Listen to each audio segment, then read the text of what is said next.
నమస్తే, welcome to big TV. నేను మీ Gautami. Betting apps గత కొన్ని నెలలుగా మనం చూస్తూ ఉన్నాం. అసలు ఈ బెట్టింగ్ యాప్స్ ఆడే వాళ్ళు ఎలా ఆడుతున్నారు, ఎంత వరకు ఆడారు అని చెప్పి ప్రతి ఒక్క పేర్లు కూడా బయటకు రావడం జరిగింది. అటు సినీ సెలబ్రిటీలు, సిల్వర్ స్క్రీన్ కావచ్చు, లేకపోతే బుల్లితెర కావచ్చు, ఇలా ప్రతి ఒక్కరి పేర్లు కూడా బయటకు రావడం జరిగింది. అయితే ఈ నేపథ్యంలోని నా అన్వేష్ కూడా చాలా మందిని తన ప్రయత్నంగా బయటకు పెడుతున్న తరుణంలోని తన భాష తీరు సరిగా లేదని చెప్పి కూడా చాలా మంది ఆయన గురించి విమర్శించిన పరిస్థితులు కూడా మనం చూసాం. అయితే నిన్న మనం చూసుకున్నట్లయితే అటు దీప్తి సునైనా, షణ్ముఖ్ జశ్వంత్ గారి గురించి కూడా చెప్పడం జరిగింది. అండ్ దీప్తి సునైనా గురించి చెప్పే తరుణంలోనే ఆయన మాట్లాడిన కొన్ని మాటలు కావచ్చు, ఆయన హావభావాలు కావచ్చు, కొంచెం అభ్యంతకరంగా ఉన్నాయి. సో వీటి గురించి మాట్లాడింది వాళ్ళు మనతో పాటు సోషల్ యాక్టివిస్ట్ కృష్ణకుమారి గారు ఉన్నారు. ఆవిడతో మాట్లాడి మరిన్ని విషయాలు తెలుసుకునే ప్రయత్నం చేద్దాం. నమస్తే మ్యామ్. నమస్తే. And first of all welcome to big TV. Thank you. నా అన్వేష్ ముఖ్యంగా తనే బయట పెడుతున్నాడు, ఎవరెవరు ఆడుతున్నారు, ఏంటి, ఎంతెంత డబ్బులు తీసుకుంటున్నారు అని చెప్పి తనే బయట పెడుతున్నారు అని చెప్పి తనని వాళ్ళ ప్రశంసలు ఫుల్గా కురిపిస్తూ ఉన్నారు. ఆయన ఎన్ని మాట్లాడుతున్నా, ఎంత విమర్శిస్తున్నా సరే ఎక్కడ ఆయన గురించి అందరూ పాజిటివ్గానే మాట్లాడుతున్నారు మేడం, పాజిటివ్గానే సపోర్ట్ చేస్తున్నారు. అవును, అదే పాజిటివ్గా సపోర్ట్ చేయడానికి కారణం ఏంటి అంటే అతనికి ఒక ఎంప్లాయీస్ ఉన్నారు కొంతమంది, వాళ్ళ చేత కామెంట్స్ పెట్టిస్తూ ఉంటాడు. ఇప్పుడు శ్రద్ధగా వింటే నన్ను బూతులు తిట్టగలిగిన వాళ్ళు ఆఖరికి బీజేపీ వాళ్ళకు కూడా అంత స్థాయికి వెళ్ళాల ఏ రోజు నా పైన. మొట్టమొదటిసారిగా నా వీడియోలు, నేను మాట్లాడిన వీడియోల కింద బూతు మాటలతోటి నన్ను విమర్శించడం నేను చూశాను. నేను చూడలేదు డైరెక్ట్గా, నాకు వేరే వాళ్ళు చెప్తే క్రాస్ చెక్ కోసం నేను చూశాను. పని కట్టుకుని చేయిస్తే తప్పితే అది జరిగేది కాదు. ఎందుకంటే నేను 90% నేను మాట్లాడే విషయాలు ఎక్కడో ఒక చోట ఆధారాలు లేని, ఆధారం ఉంటేనే నేను మాట్లాడతా. ఆధారం లేని విషయాలు, స్పెక్యులేషన్స్ నేను మాట్లాడను. రూమర్స్ గురించి నేను మాట్లాడను. పుకార్లు నేను అసలు వ్యాపింపజేయను. నేను ఏదైనా ఒక సబ్జెక్ట్ గురించి మాట్లాడతాను, ఒక చట్టం గురించి మాట్లాడతాను, న్యాయం గురించి మాట్లాడతాను. నన్నెవరూ ఇంతవరకు నన్ను విమర్శించలా. నేనేమి వాళ్ళందరి తరఫున కూడా నేను మాట్లాడలా. ఇప్పుడు భయా సన్నీ యాదవ్ బెట్టింగ్ యాప్స్ చేశాడు, అది చట్ట ప్రకారం తప్పు అంటే అతను శిక్షించాల్సిందే, ఇమ్రాన్ని శిక్షించాల్సిందే. కానీ ఈ ఇద్దరి విషయం గురించి వాళ్ళ అమ్మల గురించి మాట్లాడే హక్కు నీకు ఎవరిచ్చారు? ఇప్పుడు నువ్వు ఇంతమంది అమ్మల గురించి మాట్లాడుతున్నావు కదా, నీ అమ్మ గురించి మాట్లాడితే నీకెంత ఏడుపు వస్తుంది, నీకెంత కోపం వస్తుంది? అతను ఏంటంటే తెలివిగా ఏం చేస్తున్నాడంటే బెట్టింగ్ యాప్స్కి ప్రమోషన్ ఇవ్వడం వల్ల ఇంతమంది చనిపోయారు, ఇంతమంది చనిపోయారు. ఆ జాలి కథలో నుంచి వీళ్ళందరినీ తను తిడుతున్నాడు కాబట్టి తను హీరోలాగా ఫీల్ అవుతున్నాడు. మరి నువ్వు బెట్టింగ్ యాప్కి అడ్వర్టైజ్మెంట్ ఇచ్చినప్పుడు అప్పుడు ఎవరు చచ్చిపోయి ఉండలేదా?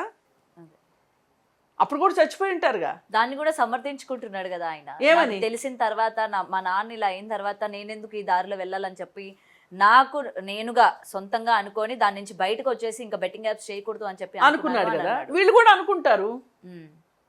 నీకు ఏ వ్యక్తిగత బలహీనత నీ చేత ఆ పని చేయించిందో వాళ్ళకు కూడా అవే వ్యక్తిగత బలహీనతలు ఉంటాయి కదా. నువ్వు డబ్బు కోసమే కదా చేసింది, సరదా కోసం అయితే చేయలేదు కదా.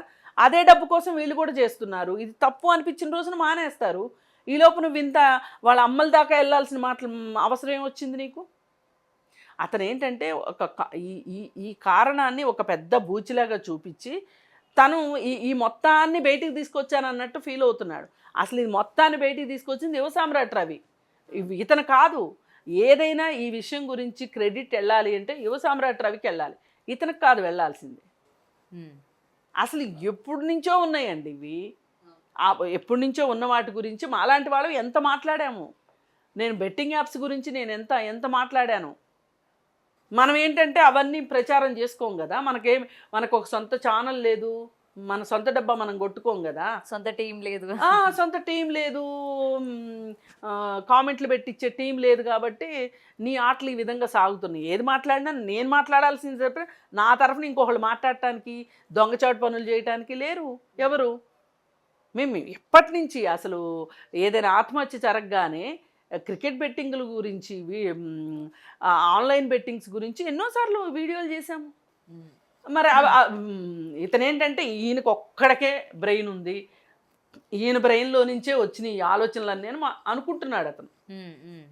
అనుకోవటం వెనక్కి కూడా అతని వ్యాపార దృక్పథమే ఉందో తప్పితే వేరే ఏమీ లేదు. అండ్ ఇంకోటి దీనికి సపోర్ట్ గా సజ్జనర్ గారు కూడా ఈయన ఏం మాట్లాడినా ఏం చేసినా ఆయన కూడా నవ్వుతూ దాన్ని స్వీకరించడం, నవ్వుతూ మాట్లాడడం, అది కూడా వన్ ఆఫ్ ద రీజన్ అనుకోవచ్చా?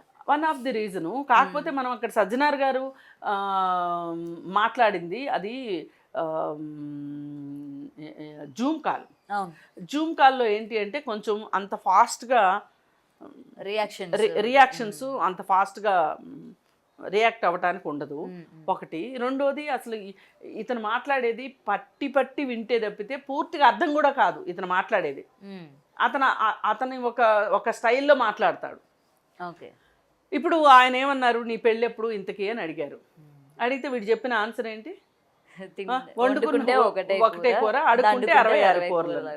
అంటే ఎంతమందిని అడుక్కుందాం అనుకుంటున్నాడు? అంటే 66 మంది ఆడవాళ్ళు ఈయన కోసం రెడీగా ఉన్నారా? అసలు నీ మాటలు ఆయన ముందే నువ్వు అంత మాట్లాడావు అంటే నీకు భయం లేకుండా అన్నా ఉండాలి, నీకు పిచ్చి అన్నా ఉండాలి.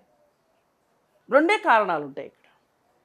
అందుకని మనం ఎంత మాట్లాడుకున్నా ఒక్కటైతే వాస్తవం, ఇతన్ని కంట్రోల్ చేయగలిగిన వాళ్ళు ఎవరు లేరు ప్రస్తుతానికి. ఎందుకంటే వేరే దేశంలో ఉన్నాడు కాబట్టి. ఏ రోజైనా సరే అతను వస్తే సజ్జనార్ గారితో మాట్లాడి నేను మీటింగ్ అరేంజ్ చేస్తాను, సజ్జనార్ గారి ముందు ఈ వీడియోలన్నీ పెడతాను, ఇప్పుడు చెప్పండి సార్ వీడిని ఏం చేద్దాం, వీడిని ఏం చేద్దాం అని అడుగుతాను ఆయన్నే. ఆయన ఏం చెప్తే అది. ఓకే. అప్పుడు యాక్షన్ తీసుకుంటారు. ఏం జరుగుతుందో చూద్దాం. నువ్వు కరెక్ట్ అనుకుంటే నువ్వు వస్తావు ఇండియాకి. వస్తున్నాను అన్నట్టు పెట్టాడుగా అంటాడు, ఎప్పటి నుంచో అంటున్నాడంట. రాడు చూడండి మీరు. వస్తే మంచిదే, నేను సజ్జనార్ గారి ముందే పెడతాను మీటింగ్, ప్రెస్ని పిలిచి ప్రెస్ ముందే పెడతాను. ఇది సార్ వీడి బాగోతం ఇది, చెప్పండి సార్ ఏం చెప్తారు దీనికి సమాధానం అని. ఏం చెప్తారో చూస్తాం. Okay okay. మరి రమ్మనండి. నేనైతే హైదరాబాద్లో ఉన్నా. దొంగచాటుగా కామెంట్స్ పెట్టించటం కాదు, ధైర్యంగా మాట్లాడుతున్నా. మీకు ఎప్పుడైనా ఫోన్ చేశారా మేడం? నాకు చేయలేదు డైరెక్ట్గా. అంటే మీరు ఎందుకు ఇలా మాట్లాడుతున్నారు ఏంటి అని చెప్పి లేదు, కింద బూతులే తెలుస్తున్నాయి వాడు నా వీడియోలు చూశాడని. నేనేం భయపడేది లేదు. వాడెంతండి పిల్లకాకి, వాడెంత అసలు. రమ్మని అందుకే అంటున్నా, రమ్మని చెప్తున్నా హైదరాబాదు. మేమైతే ఇక్కడే ఉంటాం, సజ్జనార్ గారు ఇక్కడే ఉన్నారు, నువ్వు ఒక్కడ వస్తే సరిపోద్ది కదా, వచ్చి ఫేస్ ఇట్. ఇంతమంది మీద దొంగచాటుగా మాట్లాడటం కాదు. ఆఫ్ కోర్స్ వాళ్ళు తప్పు చేసి ఉండొచ్చు, కానీ అసలు బెట్టింగ్ యాప్లు నడుపుతున్న వాళ్ళ గురించి నువ్వు మాట్లాడవేంటి? ఎందుకు మాట్లాడు. పైగా నీకు ఎక్స్పీరియన్స్ కూడా ఉంది, నువ్వు బెట్టింగ్ యాప్లకు ప్రమోషన్ చేసిన వాడివి కదా, నీకు బాగా తెలుసు. అవును, అందుకే చెప్తాను. ఇప్పుడు నాకు తెలీదు బెట్టింగ్ యాప్ల లోపల జరిగేదేంటి, మర్మాలేంటి నాకైతే తెలీదు. ఎందుకంటే అసలు మేము అవుట్ ఆఫ్ కొన్ని యాప్స్, బెట్టింగ్ యాప్స్ అన్న విషయం కూడా తెలీదు. అదే ఇప్పుడు చాలామంది 2017 ముందు ఇక్కడ తెలంగాణ గవర్నమెంట్ నిషేధించే వరకు చాలామంది చేశారు. సరే 2017లో నిషేధించిన వెంటనే వాళ్ళు పక్కకి వెళ్ళిపోయారు. అలాగే ఆంధ్రప్రదేశ్లో కూడా 2020లో బిల్లు వచ్చింది, అక్కడ కూడా అంతే. అయితే అయినప్పటికీ ఒక యాప్ కోసమని తీసుకొని ఒక 10 దొంగ యాప్లు వచ్చేస్తున్నాయి. కానీ ఇవి నియంత్రించాల్సింది ఎవరు? Police department. దాని గురించి నువ్వు ఎందుకు మాట్లాడొచ్చు కదా. అందుకని ఈ ముసుగు దొంగ తనకిష్టమైనప్పుడే కత్తి తీస్తాడు, తనకిష్టమైన వాళ్ళనే ఏం చేసుకుంటాడు, తనకిష్టమైన వాళ్ళతోనే పోరాటం చేయాలనుకుంటాడు. దీనికి ప్రచారం కల్పించుకొని ప్రజల మద్దతు నాకు ఉంది అనుకుంటాడు. ఇది అతను చాలా తెలివిగా చేస్తున్న మ్యానిపులేషన్స్ ఇవి. ఈ మ్యానిపులేషన్స్ అర్థమైతే అంత ఓపిక ఎవరికి ఉంది? వీడు మాట్లాడే బూతులు వినటానికి కొంతమంది చూడొచ్చు, కోటి అసలు మిలియన్స్ వ్యూస్. అసలు అదే నేను అంటున్నా, మిలియన్స్ వ్యూస్. ఈ మనిషిలో ఎక్కడో నిద్రాణం అయిపోయిన ఒక కొన్ని ఆసక్తులు ఉంటాయి. మామూలుగా అయితే ఆ ఆసక్తి ఉందని నాకు తెలియకపోవచ్చు, ఒకవేళ తెలిసినా కానీ అది సంస్కారం కాదని ఆగిపోయి ఉండొచ్చు, మర్యాద కాదని ఆగిపోయి ఉండొచ్చు. వాటన్నిటిని వీడు నిద్ర లేపుతున్నాడు అనమాట. నిద్ర లేపి వీడి వీడియోలు ఒక రకంగా ఇది ఒక మత్తు లాంటిది, గంజాయి మత్తు లాంటిది. ఈ బూతులకు అలవాటు చేస్తున్నాడు. అంటే పాపం వీళ్ళెవ్వరికి బూతులు రావని కాదు నా ఉద్దేశం. అసలు వీడి హావభావాలతోటి పైగా చూడండి, వాడు ఎప్పుడు ఏదో ఒకటి తింటూ మాట్లాడతాడు. తులసి చందు తోటి ఇంటర్వ్యూ కూడా నేను చూసాను, లైవ్లో తింటూ మాట్లాడతాడు. ఏం మర్యాద అది అసలు. అందుకని రకరకాలుగా ఇతన్ని వ్యతిరేకించిన వాళ్ళని బూతులు తిట్టించటానికి, ఇంకా నా మీద చాలా తక్కువ బూతులు తిట్టినట్టు నన్ను. ఎవరన్నా మాట్లాడే వాళ్ళందరినీ బూతులు తిట్టించి వాళ్ళకై వాళ్ళు అమ్మో వీటితో నాకు ఎందుకు అని దూరం జరిగిపోయిన వాళ్ళు చాలామంది ఉన్నారు. ఇప్పుడు ఒక్కొక్కళ్ళు నేను మాట్లాడడం మొదలెట్టాక నాకు ఫోన్లు వస్తున్నాయి. నా దగ్గర ఇప్పుడు చాలా ఇన్ఫర్మేషన్ ఉంది. వీడి టీం వల్ల నష్టపోయిన వాళ్ళు, బాధపడిన వాళ్ళు, కేసులు వేసిన వాళ్ళు కూడా నాకు కాల్స్ చేస్తున్నారు నా నంబర్ కనుక్కొని.